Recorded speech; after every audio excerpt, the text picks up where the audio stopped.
Let's begin with the story south of the border, this new Buy American order out of Washington. President Biden has signed it in a bid to give U.S. companies the leg up when awarding government contracts. Will Canadian companies be shut out of those lucrative contracts? Chrystia Freeland is the Deputy Prime Minister and Minister of Finance. She's with us from Toronto, where she launched consultations for the federal budget earlier today. Hi, Minister Freeland. Good to see you as always. Thank you for making the time. Good to be with you, Vashi. Happy New Year. You too. I do have questions for you about the announcement you made today about budget consultations. But first, I want to ask you about an issue that does have the potential to impact this country's economy in a really big way. And that's the Biden administration's pursuit of a Buy American strategy. I know that the Prime Minister raised it in his call with the President on Friday. But did the Prime Minister receive any assurances or guarantees that Canada would be exempt? The Prime Minister, as you said, Vashi, he raised it with President Biden. They committed to talking about it, working closely on the issue. And I just want to say to Canadians, when it comes to Buy America and protectionism from the U.S. overall, this is not a new thing for any Canadian government. And I can tell you, it is not a new thing for our government. It is something we know how to deal with. We know how to push back on. And what I have found the most effective, Vashi, on this stuff, especially on kind of sort of generic U.S. protectionism, is really just to go through the detail with our American neighbors and explain to them how unique the Canada-U.S. trading relationship is. It really is one of interdependency and mutual benefit. And more often than not, even when the conversation starts out a little acrimoniously, once we get into the reality, which is this is not about one side winning and one side losing. It's really about a win-win integrated continental relationship. Usually things work out.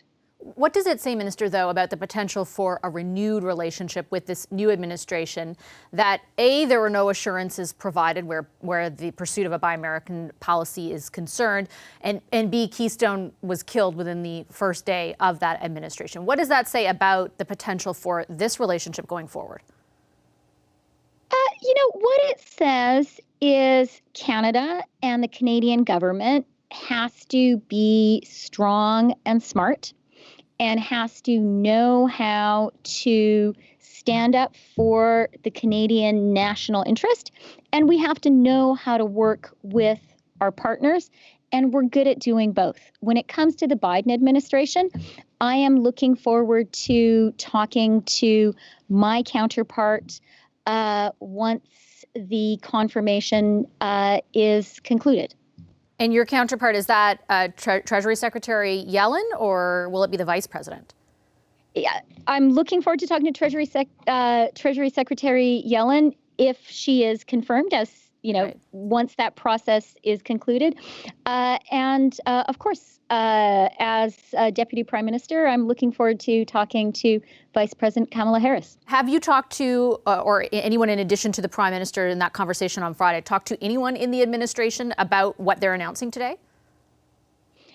We have a lot of channels of communication with the U.S. administration, with the new, now inaugurated administration.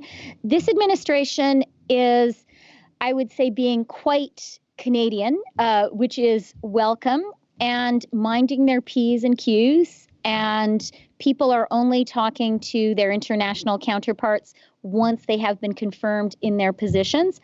Having said that, our government has a rich network of relationships with the U.S. in general, and including with this incoming administration, and we definitely are in touch. I take your point on the official level. I just want to be clear, though. Have you talked to anybody? I understand people who have not yet been confirmed. The Vice President has been confirmed, has sworn in. Have you had a conversation? Is one on the schedule about this issue? I haven't spoken yet with the Vice President because her role is in the apparatus of the state. There is a little bit of a protocol of organizing that call, but it's definitely on our agenda. Okay, I mentioned the issue of Keystone. I'm sure you're familiar. You might have had a conversation with the Premier in Alberta about this. He wants your government to consider sanctions. Yes or no, will your government consider that? When it comes to Keystone, something really important to point out is that our government, starting with the Prime Minister when he was still leader of an opposition party in 2013, ever since then, the future Prime Minister went to Washington and he said something not too popular there at the time, which was that he personally supported Keystone. That has been the position of the Liberal Party and of our government ever since, and that's the right position to have taken. Respectfully, that doesn't answer the question, though, because though you expressed that support, President Biden killed the project by rescinding the presidential permit. Premier Kenney says that, should there not be fruitful dialogue about the possibility of reversing that decision, your government should consider levying some kind of sanctions against the U.S. for that decision. Is that something you will consider?